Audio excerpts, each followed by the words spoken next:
Welcome to Talking Freo. I'm your host Tom Wildey and this is our season review. 2016 is over for the Fremantle Dockers, and with that, the opportunity to cast an eye over a challenging season presents itself. Laura Meacham joins me, and Laura, there is a lot of upside to the struggles Fremantle have faced this year.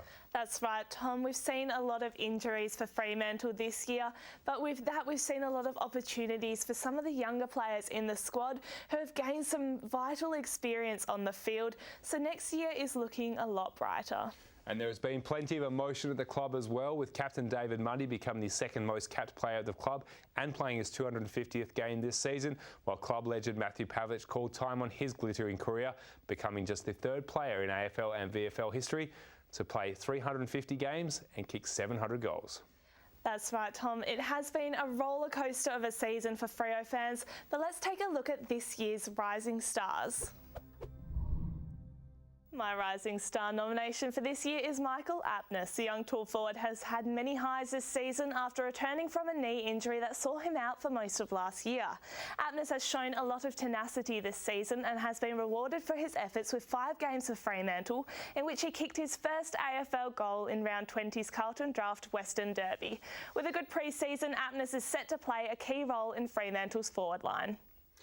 Laura, my rising star for this season is Sam Collins. The young defender found himself in the team after injury to veteran Michael Johnson and acquitted himself excellently against some of the game's best forwards. His size, pace and power make him a formidable opponent, with his closing speed to the marking contest a real asset to his game.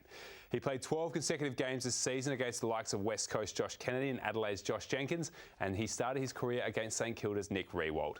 Laura, I think this player is going to form a vital part of Fremantle's defensive unit over the coming seasons. But let's take a look at the bigger picture, and Laura, let's have a look at your top 5s for this season. Well, Tom, you can't go past Lachie Neale, who broke the record for most disposals with a massive 737 for the season. He broke his own personal best when he finished with 42 disposals against Gold Coast Suns in round 18, and he's also just the second player to win the Jeff Christian medal while winning just 4 games this season. He's been nominated as one of 3 Fremantle players for the AFLPA MVP award. My next 2 are Michael Walters and Tommy Sheridan, who both were consistent forces for Fremantle.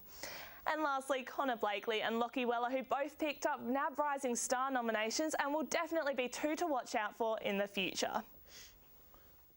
Laura, you just named my top 2 in Neale and Walters, so let me start at 3, and Stephen Hill is my first choice. He has quietly chipped away through the corridor, collecting 30 or more possessions in each of his past 5 games. More impressively is the nature of those possessions, however. Hill has improved his contested possessions to make up more than a third of his total disposals, which makes him an asset to the midfield. He's worked on being more in and under, which has allowed his teammates to run wide, sharing the workload. Lee Spur's next up for me, and the backman is ranked 6th in the club for total disposals and 4th for contested marks. He's shown great composure down back, and his reading of the incoming ball has seen him stop countless goal opportunities to his opponents. Along with Collins, Spur is going to be a vital piece of the puzzle down back when Alex Pearce returns. Freo will also have the beginnings of a stingy defence. Finally, Shane Yarran is my number 5 pick. The mature age recruit has come into the team as something of a revelation. He's kicked a goal in every single one of his AFL appearances this season, and he demonstrates great speed, great height, and he's something of the X factor for Fremantle has been looking for. But let's take a look at our favourite moments for 2016. Now, Laura, I've had a couple of memorable moments from Fremantle this season. One was Pav's 353rd game and 700th goal, but I think this goal from Pav in the round 3 derby against West Coast is the one standout for me. A banana from the boundary that earned him a Goal of the Year nomination.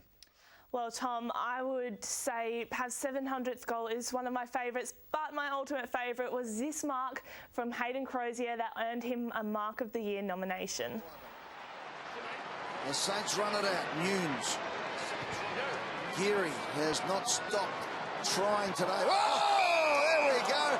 Just to finish off, Crozier. That's the worst I've seen him kick. He almost missed one in field kicking, and he's kicked 2 out of bounds on the floor and kicked 1 goal 1. That's Crozier, that's as good a mark as yours. As Peel prepare for their second final series in a row, the impact of players such as Tendai Mzungu and Matt de Boer will determine how far they go in the final series. But apart from the experienced head, there's been a number of younger players putting their hands up at Peel. Harley Ballack may have played just one game this season, but he showed enough to suggest he's going to be a very good footballer. The youngster's recovering from several wrist surgeries, and he collected 17 disposals in his debut for Peel on Saturday. And if he can put together a solid pre-season, 2017 is going to be a good year. That's right, Tom. Ballack was a potential top 10 draft pick for Fremantle and showed a lot of promise before injuring that wrist. Now, he transitioned smoothly into Peel's league side on Saturday, and 2017 does look promising. Now, next year is a new leaf for Fremantle fans, and they'll be hoping the team can return to the form of 2015. The return of the likes of Alex Pearce, Michael Johnson and Harley Bennell from injury will see a positive change in 2017. Aaron Sandland, should he stay injury-free, will provide a massive boost at the ruck contest. But the big one is, of course, the return of Brownlow medalist Nat Fyfe.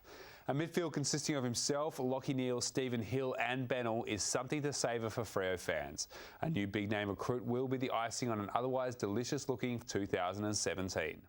There's certainly a lot to look forward there, Tom. Plenty of potential. Thank you for joining us on Talking Freo. We'll see you next year.